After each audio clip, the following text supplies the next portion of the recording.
Hello and welcome to episode 455 of the Steel Cage Podcast. My name is Derek Montilla, occasionally known as a guy that does too many podcasts.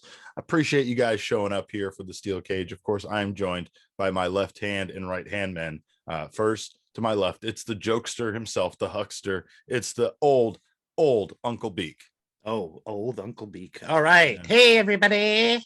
Looking like the stalker. Are you trying to make yourself sound younger with your voice? Hey, everybody. I'm a young guy. It's not working. It's not I was working. trying to be silly. You're clad in camouflage from head Can to you toe. see me? No, I can't see you. I blended into the background. Yeah, it's working very, very effectively. To my right is the one and only man that does not want to be known as a producer on this show. Our producer, the NeoX. Buenos tardes, everyone. Buenos tardes.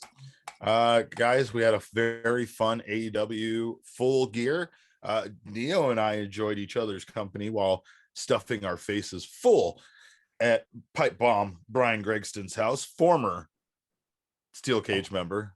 I know he's not going to like that I called him that, but it's the truth. How about we just call him a Hall of Famer? Yeah, legend. He's a Steel Cage legend around these parts. Yeah, he's Pipe doing Bomb the concert Brian now. Gregston, yeah. Well, you know, sometimes when you get up there, you just want to kind of take it easy and sign some autographs, and that's definitely what Brian's doing these days. And talk about meat sauce. Well, he replaced our normal turducken with pulled pork, and you know, he did 17 pounds of it, so I forgive him. Oh, the man. turducken typically goes very fast, so there was plenty of meat candy to be had for everybody. So we hope you guys find time to have a friendsgiving or two maybe in there before you get to the big day. But just a reminder, one thing we're all thankful for here at the Steel Cage Podcast is you guys being here, listening, being with us every week as we talk about how much we now love AEW wrestling and how little we're actually going to talk about WWE. It's literally a breath of fresh air. Like, it's just a weight lifted off the shoulders. It's something that I've been preaching for quite some time. Watch what you like. And, you know, it's kind of hard, right? Doing like a podcast because you try not to be biased, but let's just be honest. Like, if you want to listen to like WWE factoids and show recaps, this is probably not the show for you. I don't think anybody's listening to podcasts for an unbiased opinion on anything. Like, I'm listening to this show because I agree with these fuckers. So, yeah, fuck that WWE. Well, okay. It's funny because this came up right Gang shit. That's all I know. Was it at Full Gear where there was a meeting of some of the wrestling journalists in the world that that picture was awesome. Also know each other, right? It's amazing how those of us that go to wrestling shows all the time across the country can tend to, you know, become friends and bump into each other multiple times.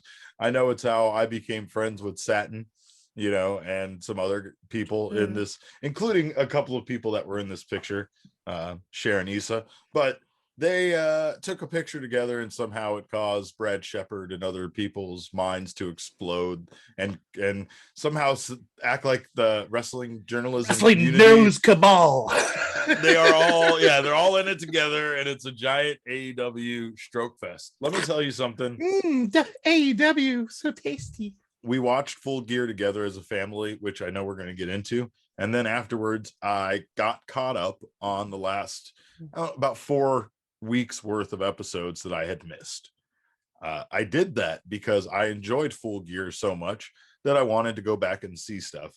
Yes, in typical fashion, just to kind of get caught up, I did fast forward through a couple of things here or there that I didn't have much interest in, just to kind of expedite the process. Sure. With that being said, I did not fast forward through nearly as much stuff as I thought I was going to because of how much I enjoy AEW wrestling. And let's just also clarify the fact that Mr. Montilla, okay, the mayor of AEW, he was titillated by the mere tip of AEW.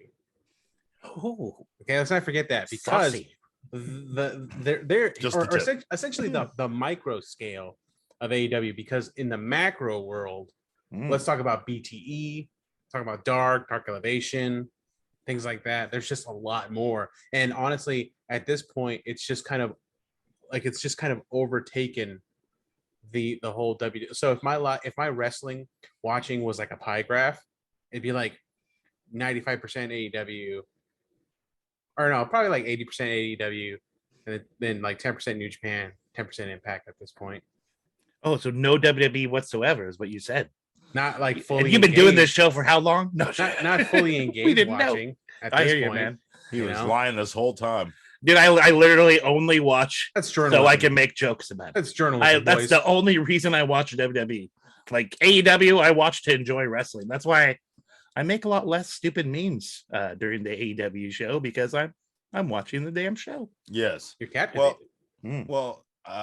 Yeah, that's a good point. Like, there are some things that I didn't even think I would really care for. Like, again, there's stuff. Obviously, there's a lot of good things I saw that I'd missed leading into Full Gear. The CM Punk, Eddie Kingston program that got started and kind of hot shot to the show pretty quickly, like, I mean, they had to get that going really fast, was incredible. The backstage segment that started the whole thing, where Eddie Kingston came back after the loss to Bryan Danielson and was bitching about the ref that he never tapped out, while CM Punk was doing an interview, and it resulted in him slapping the mic out of Tony's hand and confronting Punk. It was so good, because it all started like wrong place, wrong time. It did for both of them. It did. But then it somehow got so emotional by the next week, where we talking about, Eddie, saying that CM Punk, turned on him so fast when they were in the same locker room at Ring of Honor. And then Punk talking about Eddie's lack of conviction and his, lack of. Oh, yeah, they got personal, man. Yeah, man. I mean, it did. It was square, good. Huh, brother? It was good, right? So it's like there was all of that if I had watched that leading up to Full Gear, it would have made that incredible match even better. It made the opening of the match like make so much sense. Like Eddie just stiffing him and looking like knocking him out cold before the match begins. Like, yeah, he was heated. I'm and sorry, his brother was heated. The synopsis, when we saw that, was good, but it wasn't as good as seeing it live. When we saw it there, like together as a whole group, it starched him. Like the entire room just was like, oh yeah. It was It could honestly, people would have been mad, but it could have ended there. Like Punk couldn't continue and just starched him, and they could have done another match. But the match itself was fucking great. Yeah, Punk bleeding buckets. Yes, wearing his Muay Thai looking shorts. Well, and I liked I like the shorts, by the way. Yeah, I do. I like those trunks. I will say that, man, it felt personal. It felt nasty. These guys are able to do different matches and tell different stories. And I think that's it, really, what it comes down to. Don't get me wrong. AEW isn't doing anything, groundbreaking, right?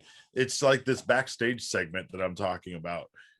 It was just real. It felt real. The way, especially Kingston lately, gets in people's faces, like what happened with the 2.0 and Daniel Garcia and things like that. Like, I just love his shit talking and the way that stuff pops off with Eddie.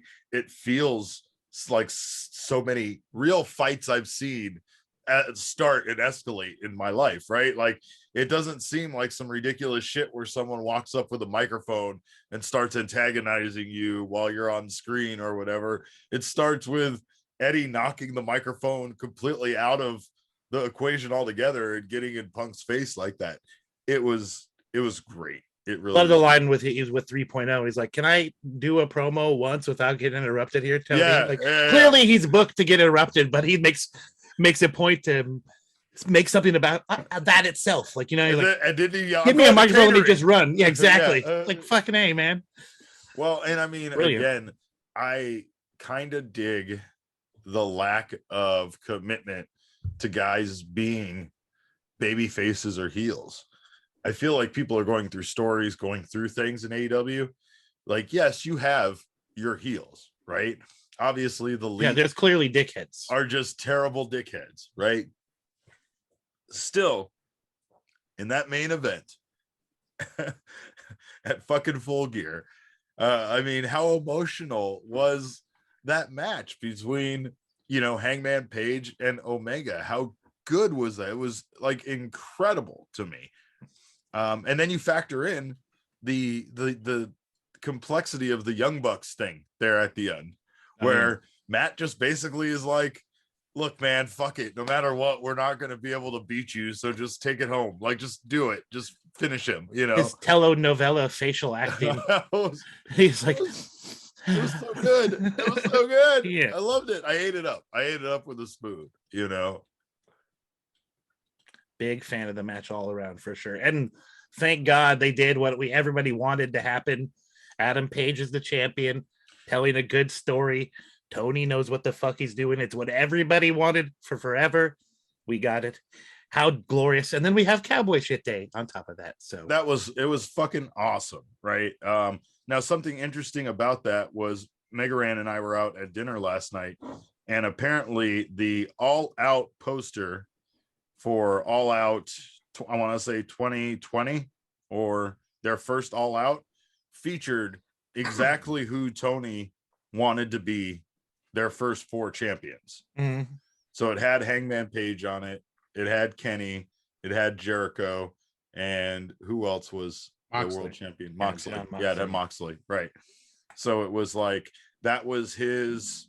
And apparently he said this. Apparently that's what he said was his intention when they made that poster was to put the 4 guys that they intended to make their first 4 champions. Yeah. Way to telegraph that one. Nobody noticed.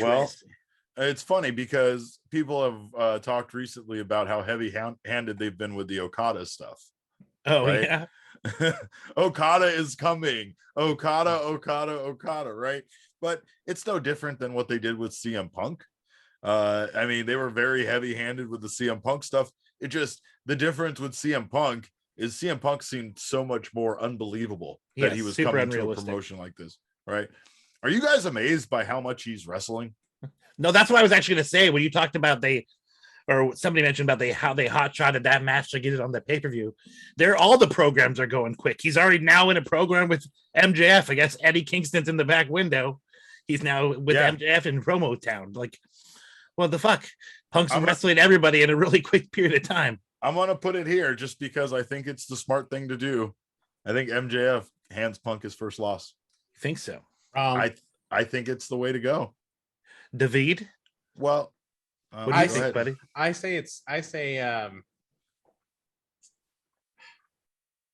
was thinking about this, and my initial response is no, that's not going to happen.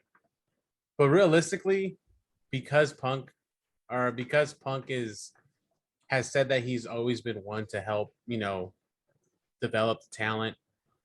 But MJF, I don't think he needs development. That's the thing. I don't think he needs like someone to hot shot him or put the rocket on him, so to speak.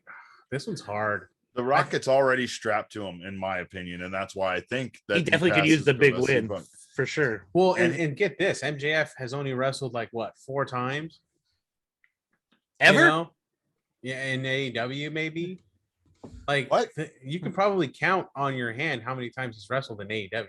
No, that's not 4 times. I could guarantee. I can think of 4 matches I've seen him in just off the top of my head. And those are all guys wrestled 2 matches.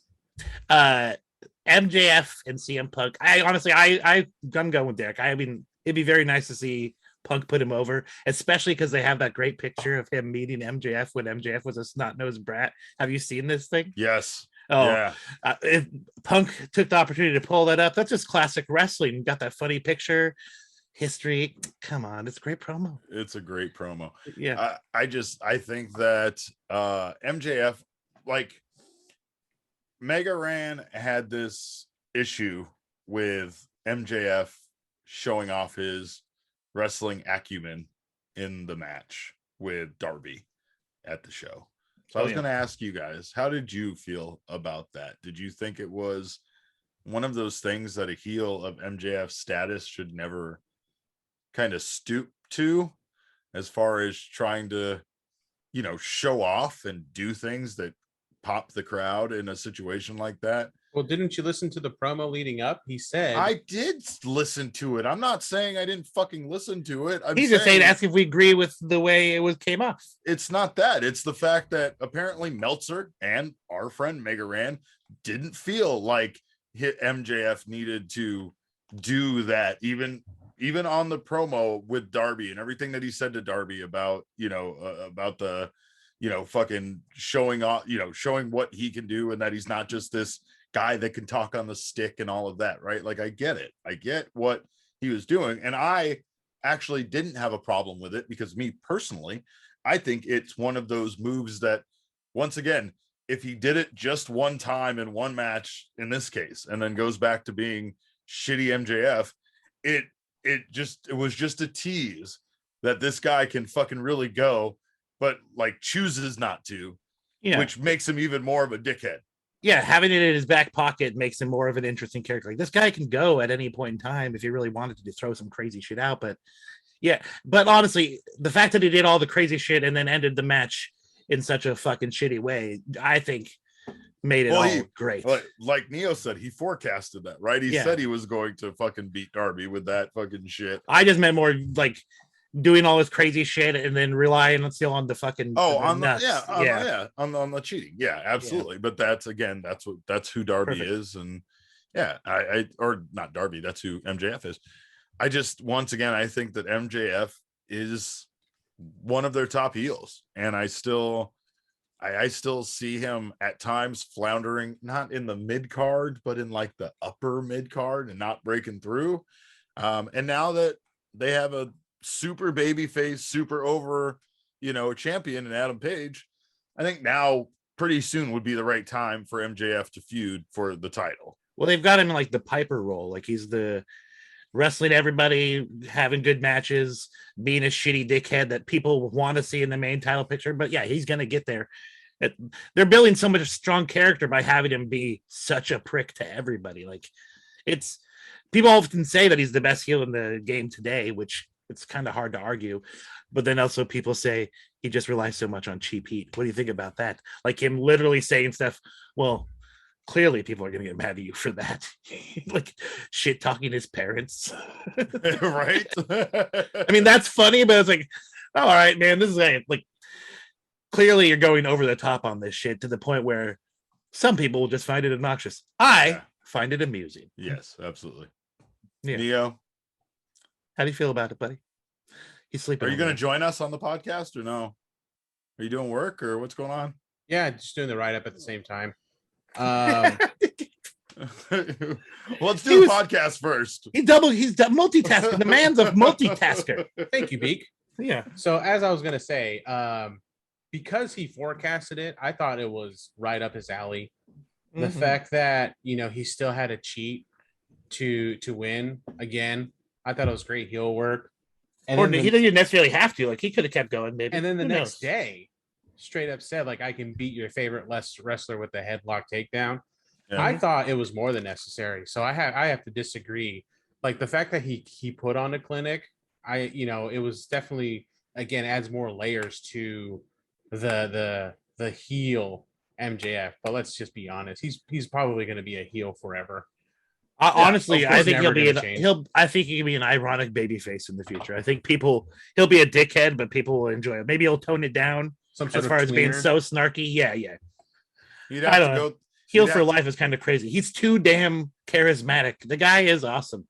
I don't know. I liked him teasing when his contract was up already. Oh, that's just great. That was there's going to be a bidding war for me when my contract is up in 2024. Like, that's who knows? Vince maybe not even own a wrestling company by then. I know, no shit, right?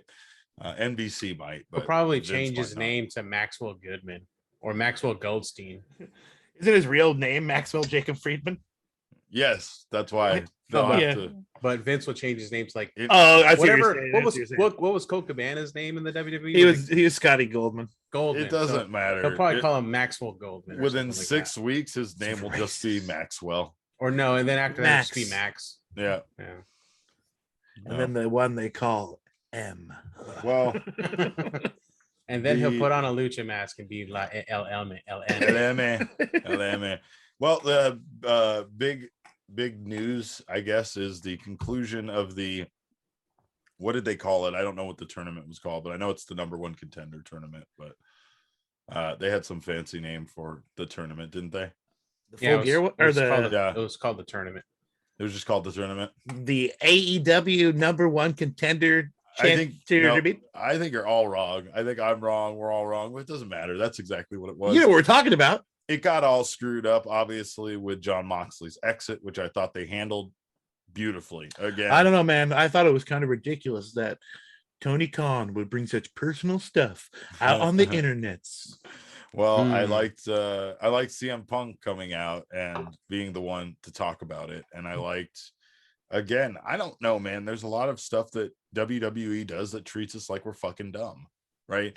Like as if we're not going to find out the real reasons why these things happen. The way AEW essentially handles things very straightforward and very honestly, and not stuff like that, right? Like there's this secret rumor going around on the internet that Joey Janela is no longer with AEW, but they're just not saying that to allow him to save face. And I'm like, on one hand, I wouldn't be surprised if AEW did handle things in a quieter way rather than publicly needing to put out a statement about letting people go or whatever.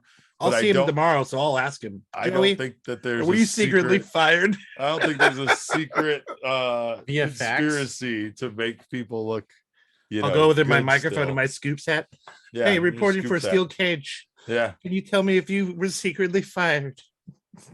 What the hell? How are you going to write on the little pad of paper with the pencil if you have a microphone in your hand? I don't know. Double microphone pencil combination. Bingo. People have weird fucking ideas about AEW, and I think that at times that is absurd. That they don't really.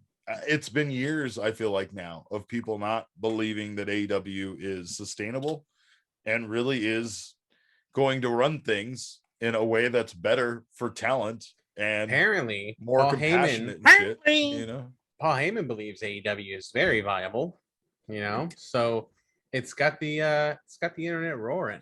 Well, here's the thing. We saw how long Impact ran with Dixie Carter's parents billing it. So fucking A. If Tony Khan's dad wants to, he could run forever. And they could pick up all the talent, everybody, every single talent. We could see AEW NXT. Like they could go out there and buy fucking NXT. Yeah. Yeah, they could. Wouldn't that be crazy if like WWE goes up for sale and it is Tony Khan that ends up buying it? Or not Tony Khan. What's Tony's dad's name? No, Shad Khan. Yeah. So it should be Shad Khan who buys it, but then Tony says, when you signed the contract, did you read the name? Did you read the name?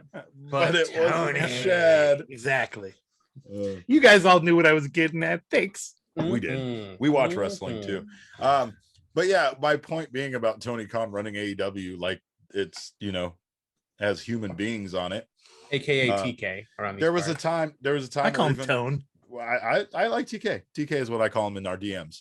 But I think back about like in the 70s, how different athletes were treated in the United States, right? Football players, basketball players, they didn't have these huge contracts. They weren't millionaires. They weren't, it wasn't like it is now. These sports weren't these money-making giant conglomerates like they are now, right? Yeah.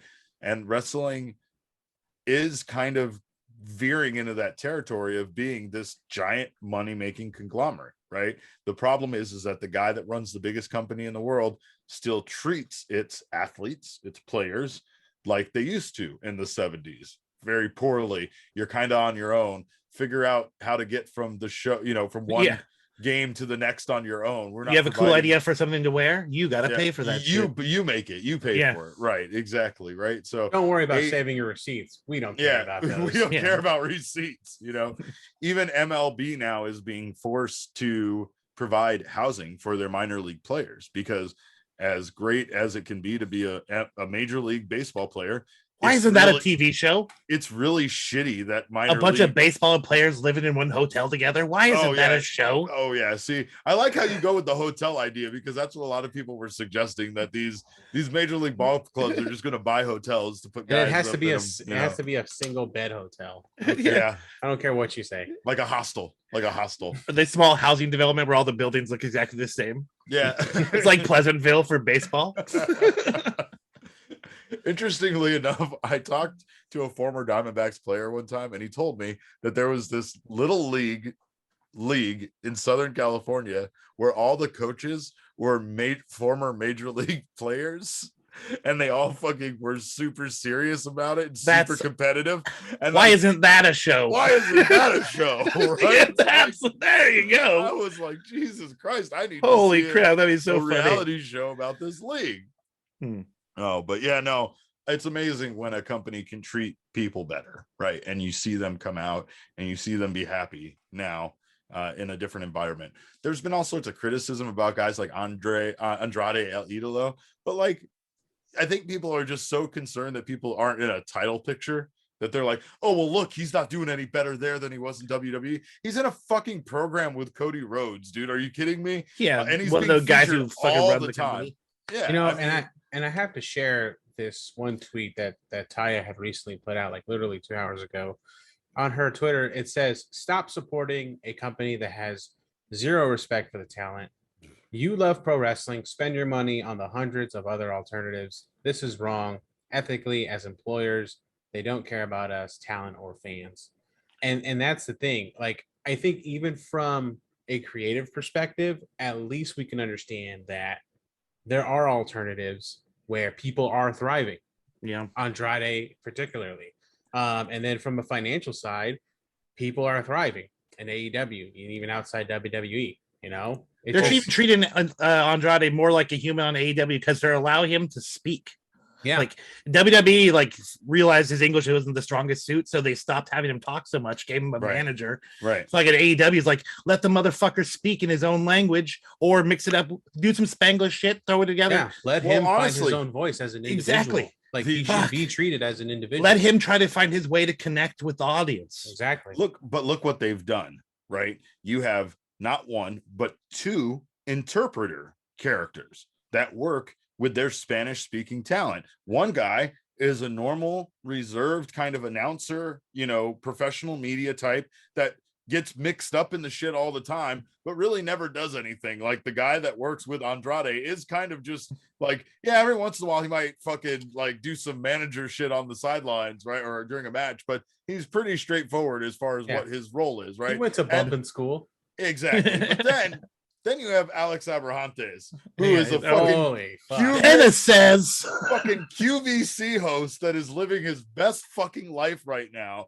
as a part of this superhero tag team, and it's just amazing because I 100% believe Alex drinks 5 Bang energy drinks mixed with 100% sugar. No, he's got the best Tijuana cocaine. No, you'll love this mixed with Tijuana cocaine. He basically love this, Neo. He salts the rim of his bangs with Tijuana cocaine. You know what he does? Oh, yeah, it's not sugar.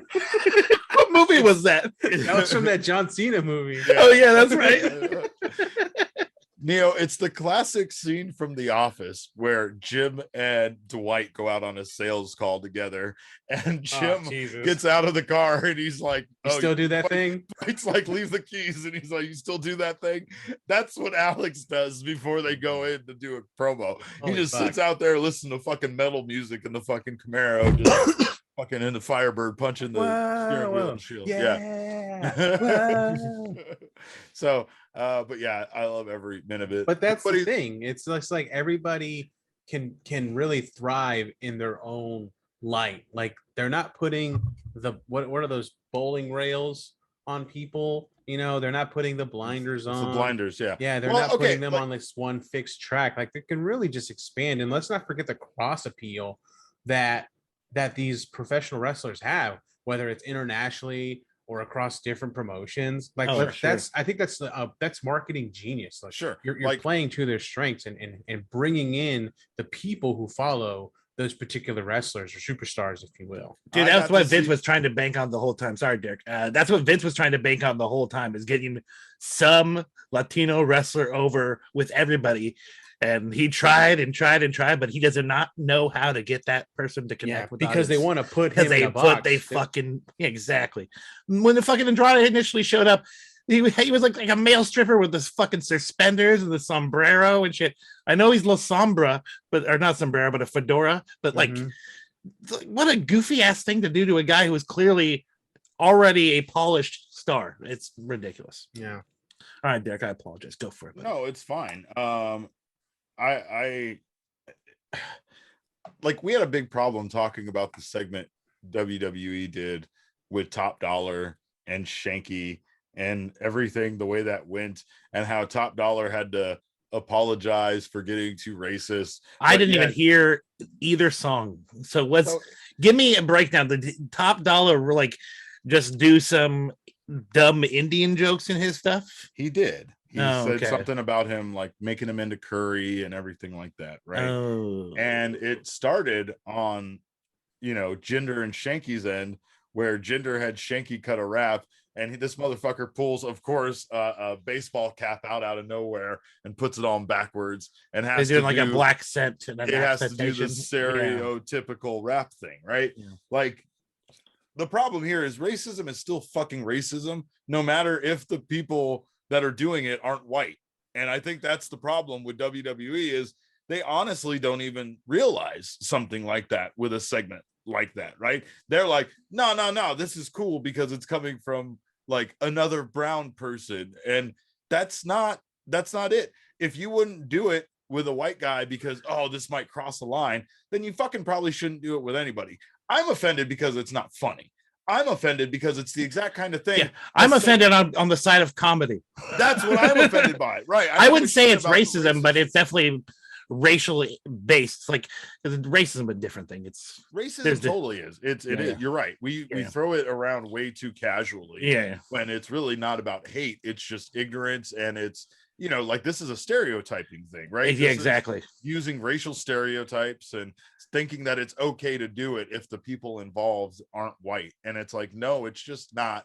Or if they're friends, like, because I think even AJ tried to use, like, say, hey, this is my boy. We knew what we were doing. No one was truly offended on this end. No, right. And that's the thing is, and it sucks for AJ, because again, his wasn't offensive. He didn't say anything offensive, but then people attacked him for using, kind of coming back and using like Indian cliches or stereotypes in his rap, right? Did he have like a what's that DJ that did all the Arabian beats? But no, the kind of beat on it. I don't think I kind of forget. You know who that guy was? I forget the DJ name. But yeah, was that the kind of beat on the DJ song, or was this a straight?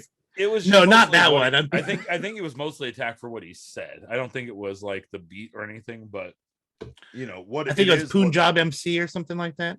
I just hate this kind of stuff, and I just watch. Okay, like for example, Max Caster, who I don't like, and I don't think ever is a good rapper, has really been killing it lately. He's been fucking hilarious. The shit he said to Bryan Danielson when he said, like, your father-in-law, or I've killed as many careers as your father-in-law, or some shit like that. Fucking hilarious.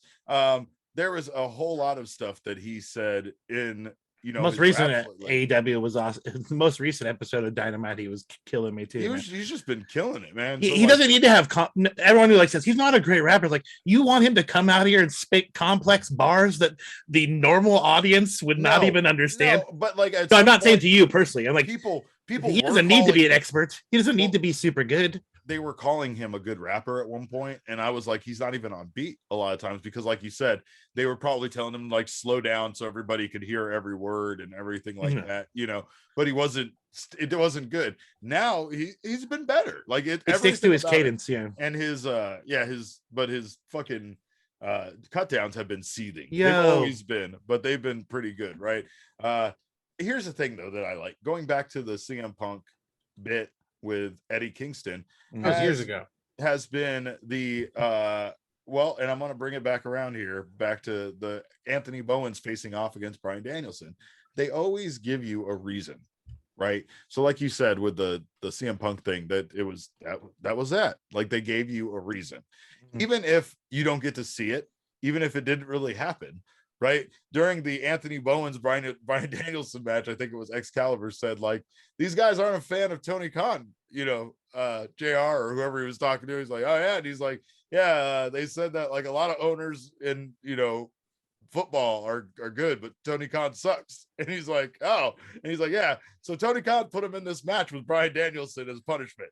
And it was like, hey, there you go. That's all I needed. Was that you talk shit, you talk shit, you're gonna get kicked by DB. Yeah, or by BD now. By BD now. Run your fucking mouth. You're gonna get BD kicking you in the head. And that, of course, is our biggest story going back to the tournament. Bryan Danielson. Wait, I have to interject. No.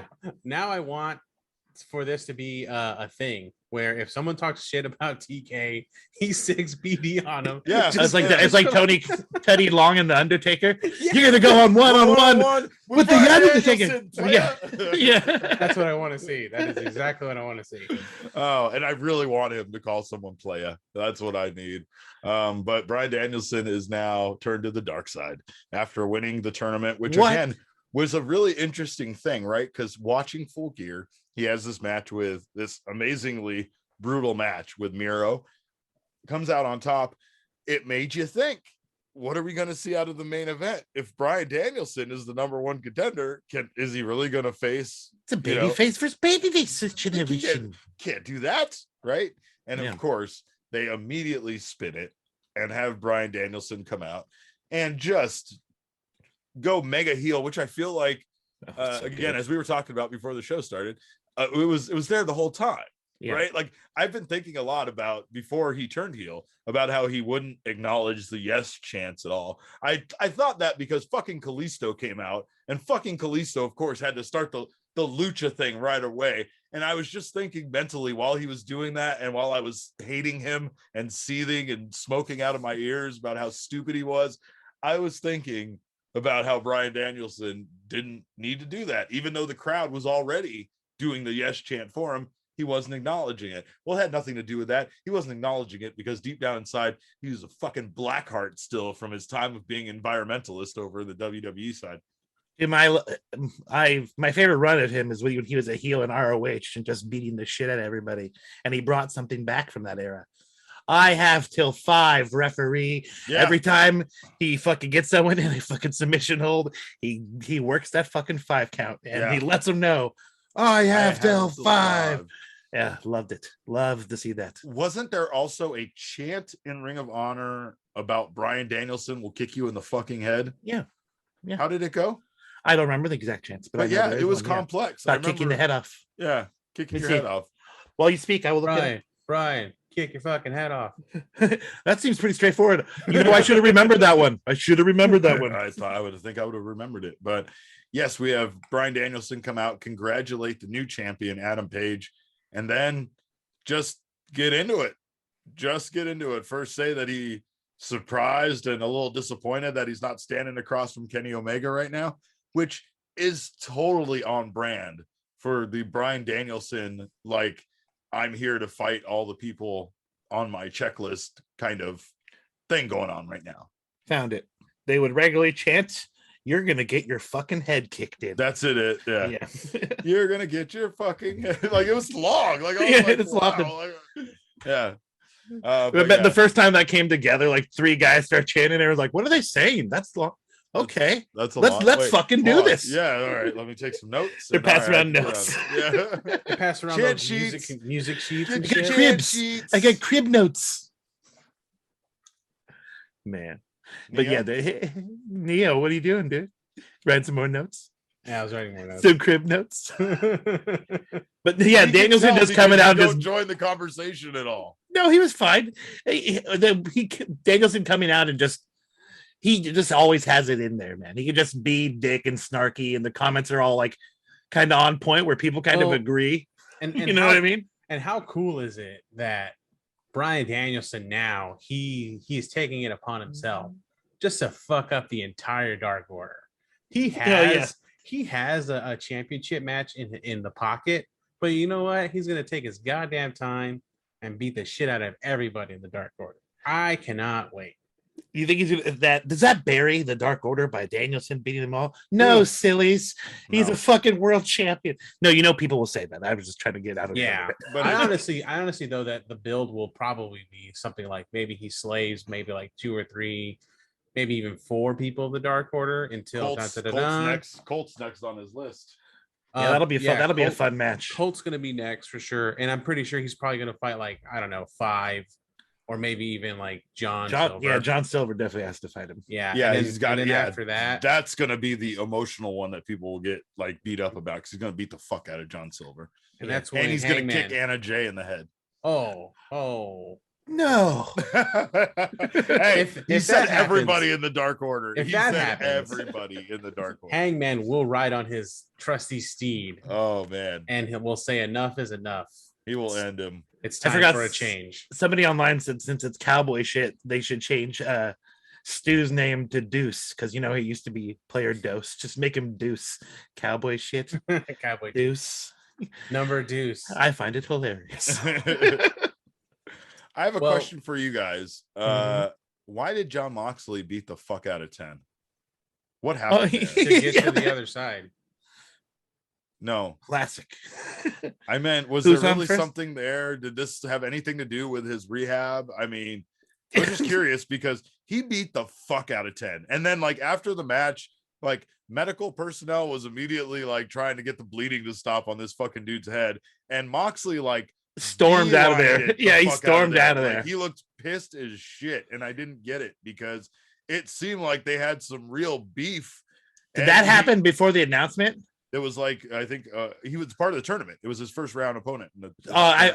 If anything, maybe something happened where 10 hit him stiff on something, and then John just lost his shit. Yeah, John probably lost his shit on this what he probably views as a green boy, and then he realized, oh shit, I lost my shit because I'm dealing with some shit, and maybe that's what he came to. This is speculation on my part. No, I know. I was just wondering that because I didn't put that together until afterwards. For sure. When I was catching up on these episodes I missed, I was like, dude, what the fuck happened? Yeah, he really did beat the fucking tar out of him. You're right. It was uncomfortable. Yeah, it was. You're absolutely right. Like it was absolutely uncomfortable to watch at one point. It's like why? And it almost was a burial of the guy because like he's definitely like the top prospect of the fucking Dark Order guys. So well, here's the benefit of Brett. When you watch pro wrestling live and you don't get behind like I did 4 weeks, however far back I was, then like when that kind of stuff happens, you can typically get an answer from social media or somewhere else pretty quickly, right? Yeah. I don't remember seeing anything about that. So I was just curious. That's the only reason why I wanted to bring it up because, man, like you said, that was uncomfortable to watch. Yeah, for sure. Yeah, but dude, I'm so happy that John is seeking out treatment for, alcohol abuse because it really did become part of his character. And like the picture on his was it on his book or not his book on the orange Crush cover? It's him just like with the big bottle of Jack on his knee, chilling there, bleeding. Exactly. And I was saying, I told Neil, I think Neil brought it up that picture up on an episode, but that's like my favorite picture of him. It's such an iconic, classic, cool picture of pro wrestling. It's rad. It's rad. It's fucking rad, right? And then that's kind of part of it is that some of these guys, especially when drinking is part of their gimmick, like Adam Page, like some of these guys, it becomes more, than just a gimmick. They're not just doing it when they're on screen, I will say Adam Page seems like he lives a completely different life. And I don't feel like Adam Page is like real life. An alcoholic. Is like, right, with being a teacher and everything. And then the storytelling kind of furthers that along when he won that title. He was trying to, I think it was John Silver. He wanted to give him a beer. And Adam Page is like, no, thanks. Let's go. That's awesome. That was like excellent. Like little things like that just really drive storytelling home for me. One of my favorite. In the end, the real beer is family. The real, I can get buzzed off family. That should be the name of the show. This episode. One of my favorite episodes, or one of my favorite things I remember. And see, this is why fucking AEW is so great. Is just the little shit, like you said, stuff that's happened in episodes of Being the Elite. But things like Adam Page running out to make the save one night with a rocks glass. and hard alcohol in it. And as he was coming down the ramp, he slowed down so he could take a sip out of his glass one last time before he went in the ring to kick ass. And then he like gingerly set the glass down so it didn't get broken. And I was just like, yeah, that's awesome. Like that's what a real person that really loves alcohol would really do. They're not just letting a rocks glass break on the floor, wasting good whiskey. That shit ain't going down. Hell no. But man, I love Adam Page as champion. I just want to say once again that I fucking hated this guy before AEW existed. I never saw. You told me that before when he got announced for AEW. I think you were fucking complaining then. I'm like, dude, he's awesome. Give him a fucking shot. No, and I mean exactly. That's it. Is they did such a good job of building him up from a person that most of us didn't even know. And, some people had some experience with, like, I saw him at shows. I went to Ring of Honor shows. I just never followed any kind of narrative or story of anything he was involved in. And all I really saw was him being this weird side guy to, like, the Young Bucks and the Elite. And his presence didn't make any sense. But don't get me wrong. Them hanging out with Cody Rhodes didn't make any sense to me either. So it's not like it's the only thing that they've done that made me go, this connection I don't understand this friendship, but he's easily one of the best baby faces that any company has developed. His song is awesome. His presence is awesome. Somehow making a basic ass gimmick as like a cowboy drinker, once again, into one of the best fucking gimmicks in wrestling is fantastic, and kind of solid, simple, sad cowboy, anxious millennial cowboy. I always found him kind of sullen, but they do that. They use that moniker. That is fair. Even the fucking the stuff they put over his name, right? That became part of his gimmick. On his Chiron, he was the one that gets the Chiron. Yeah, the Chiron. Yeah, I always called it wrestler label wrestler guy. Yeah. Man, fucking new word for their Chiron, bro. I mean, didn't they even put "We're really proud of you," the graphics team, on his last Chiron? I very rarely read. I know there's shtick going on, but the last one was like, "We're really proud of him," and then it was like the graphics team. It's almost like they made this gimmick out of Adam Page being the people that run the graphics on AEW's favorite wrestler. And with all the como se dice yeehaw, shit like that, like all those fucking different fucking little things that they threw up on his, it just, again, it's one of those things that added to the show. And I couldn't wait to see what they put for his Chiron when he fucking came up. I can't say a bad thing about AEW. I was going to fast forward through a Britt Baker Abaddon match. Ron Baker. And Breaker. I made that meme already. Don't worry. I'm fucking done. Great. That fucking Abaddon chick is insane. She went face down in some thumbtacks, came out, thumbtacks all in her face, fucking kept at it. Like, dude. Wrestling fans are like all complaining that she sucks somehow. Like, no. God, you guys need to shut up. You probably don't even know how that's possible, right? The women's division over there is awesome. And don't even know. I don't have a bad thing to say right now about AEW.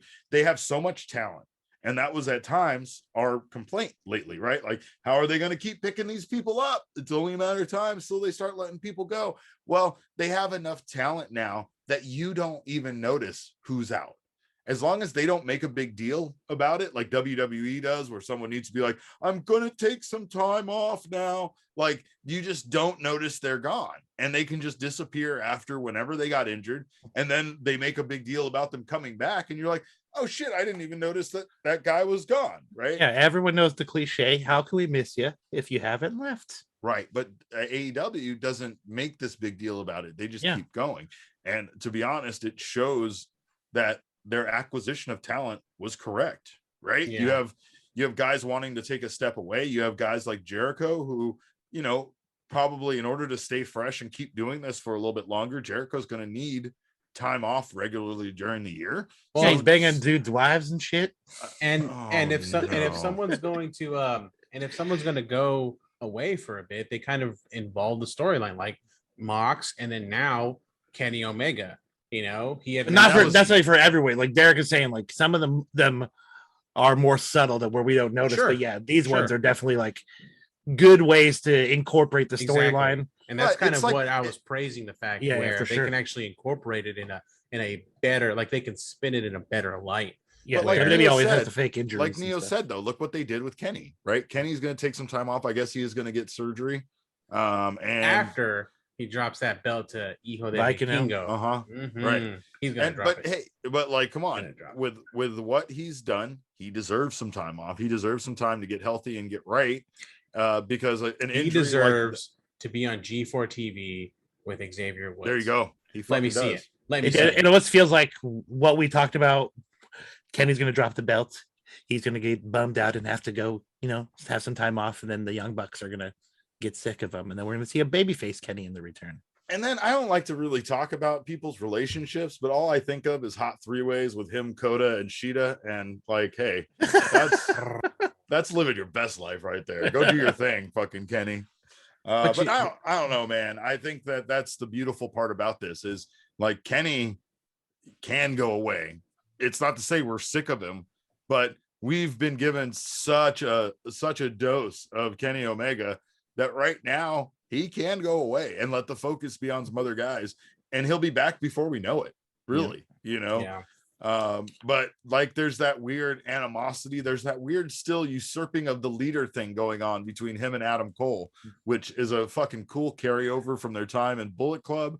And it's still happening here now. Cleaner, I got this. Guys. Cleaner, I got this. The Bullet Club is fine. Okay? The Bullet Club is fine. Yes, the fact that they used Cleaner, I got this on TV. I was like, holy shit, Ski. That's like just a pop for the internet.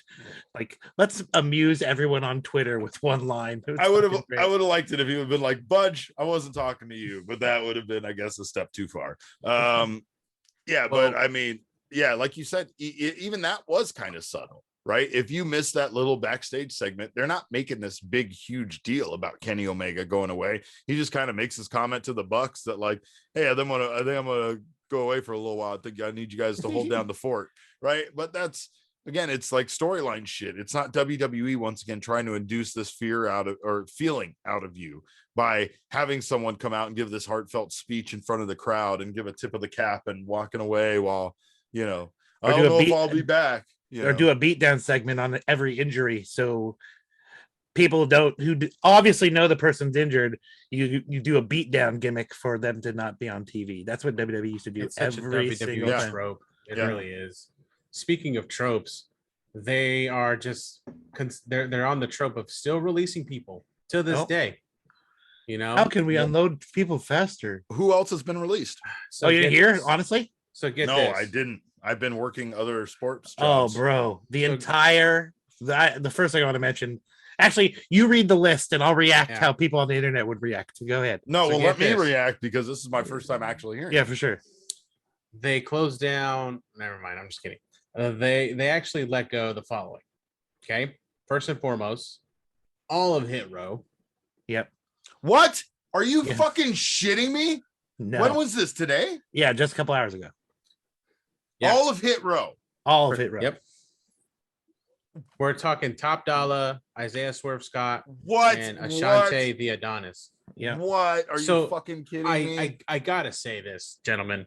How do you fuck up Hit Row, who was so fire on NXT, and then you literally give him like what, 2-3 weeks, and then you want to fucking cut him? They take him up on the main stage and then initially get rid of the only thing that made the group unique, a female within a group of bunch of dudes. And then not only that, but then they have them just in the parking lot, yeah, everybody. Yeah, looking like goofballs. Gimmick, right? Yeah.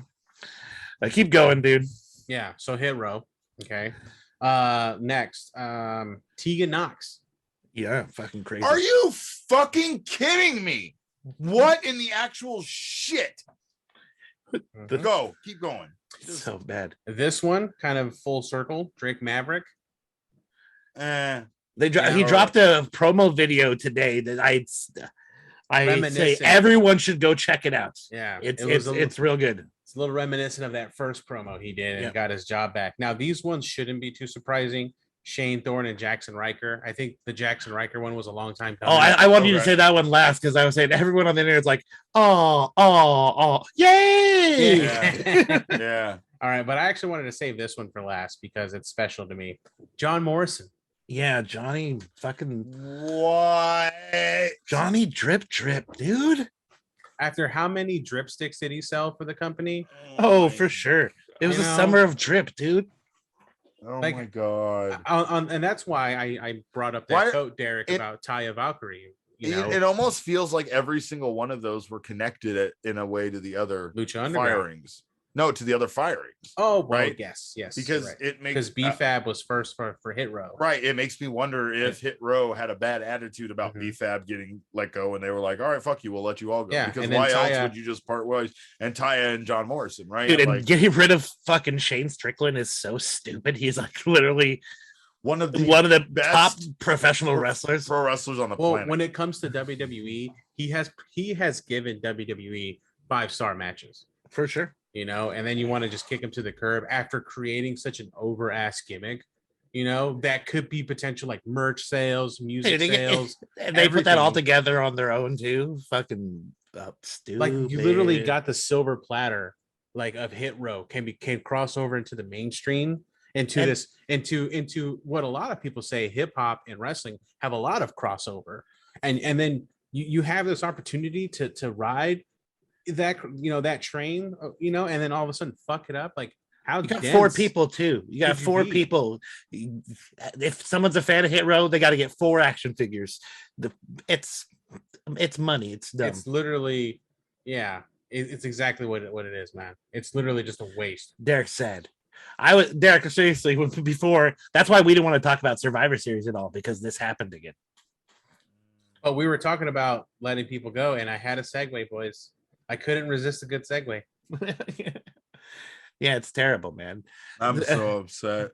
Yeah, and we're upset for them. But honestly, that tweet that I quoted from Taya earlier definitely sounds true. And at the end of the day, wrestling fans, podcast listeners, individuals from here and there, you gotta watch what you love and support the wrestlers who you love and enjoy. Honestly, but they might love WWE, dude. So it might be what you need to do is fucking instead of thinking with your fucking wallet, think with your heart and shit. Like I don't know. I don't give any my money to the WWE. I'm definitely not.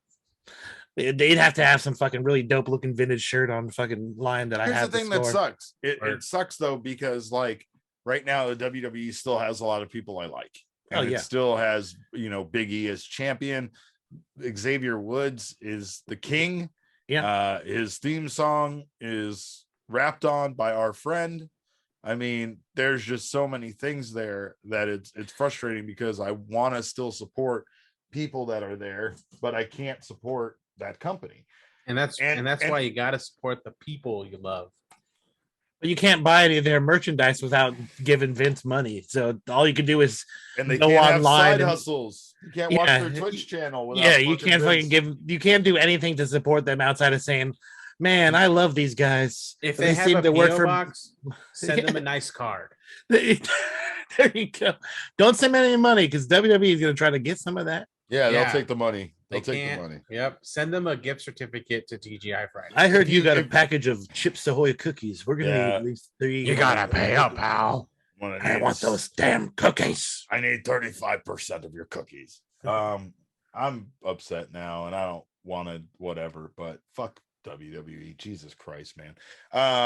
In other news of stupid things companies did, MLW teased the Monster Matanza returning. Right? I heard about this. I don't think it's dumb. I think this is awesome. It's so funny. No, it's so stupid, because they came out with Matanza Cueto up on the bottom of the screen. No, Matanza Duran. Matanza Duran. Sorry, Cueto's dead. Matanza Duran on the Cryon.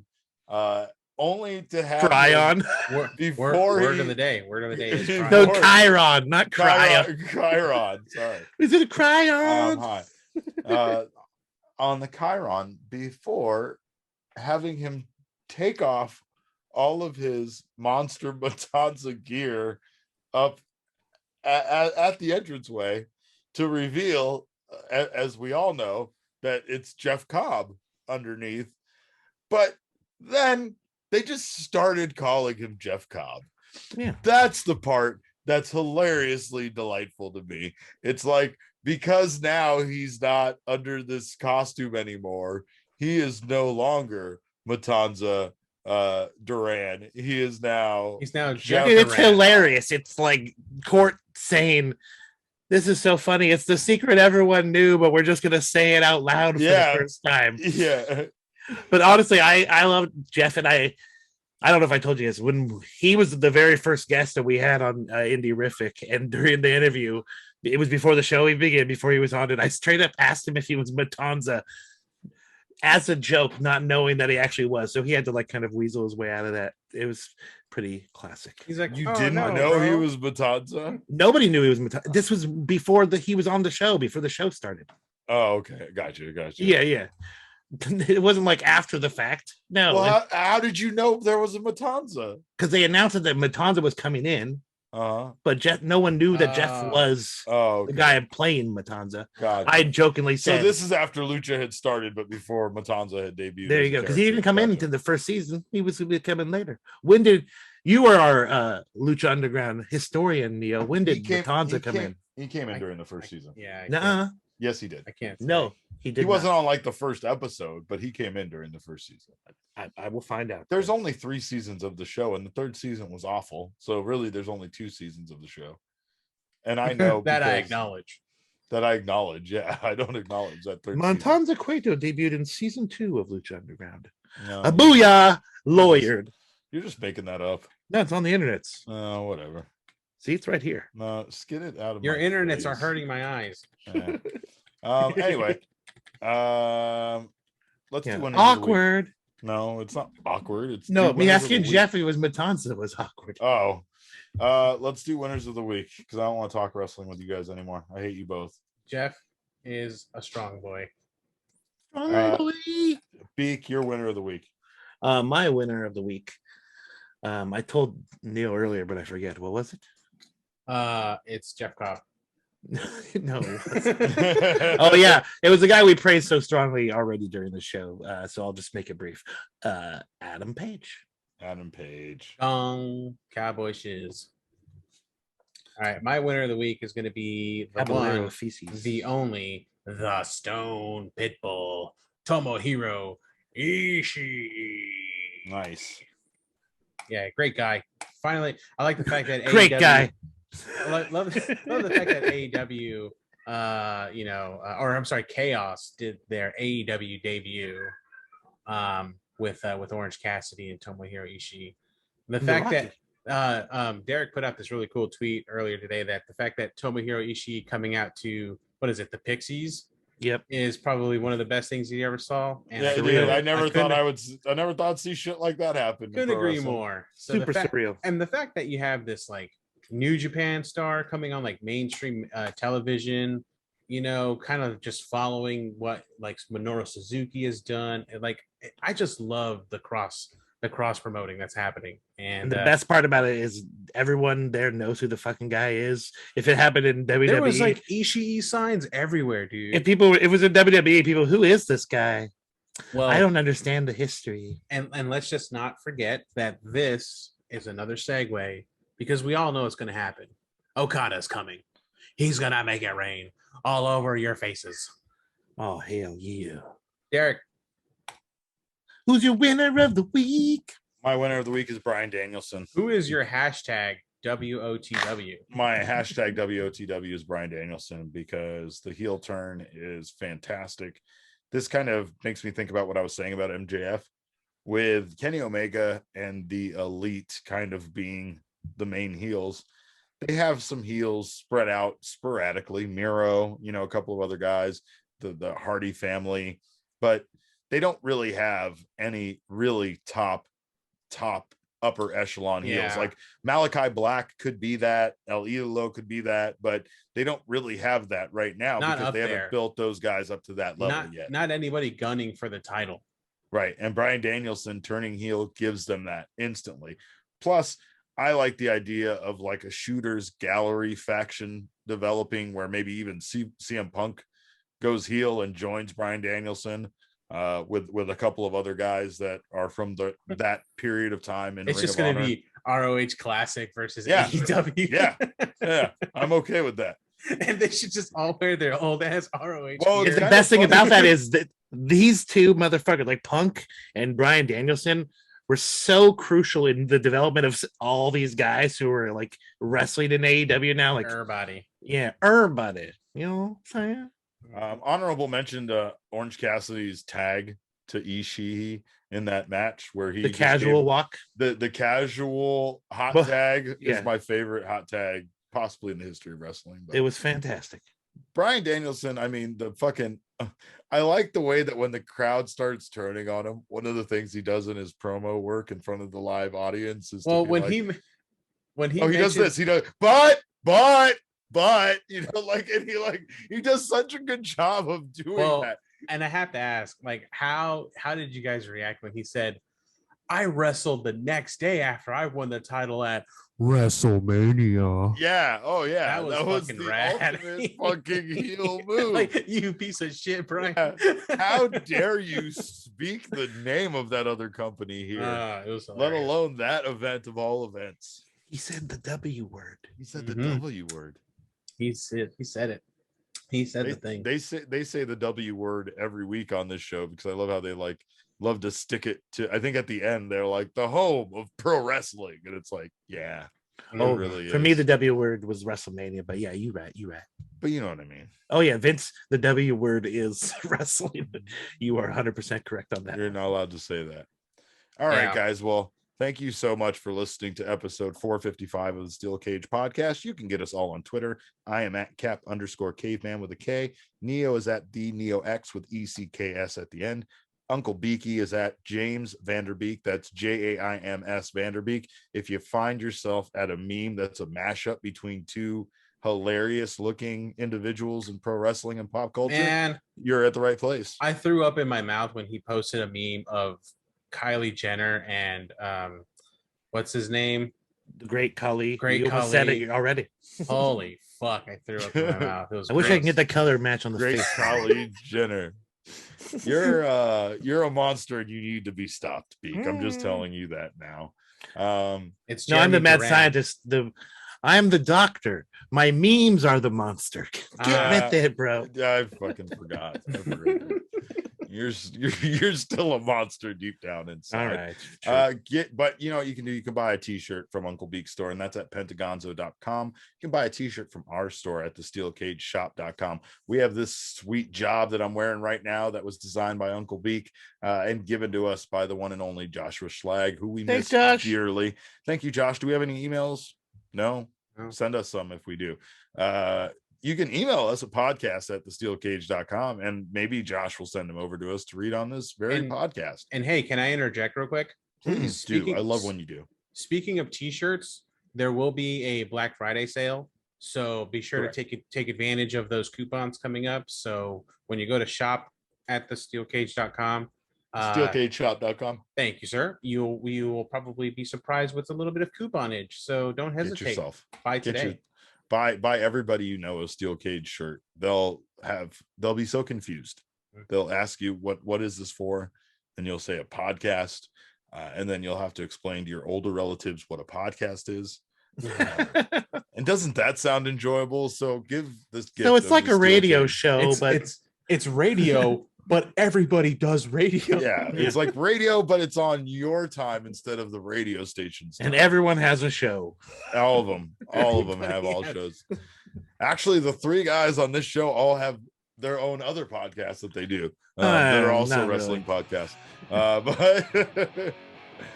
we thank you guys so much for taking the time at least to listen to this podcast. On behalf of Beek, Neo, and myself, we thank you so much for joining us. And remember, kids, it's head kicking season.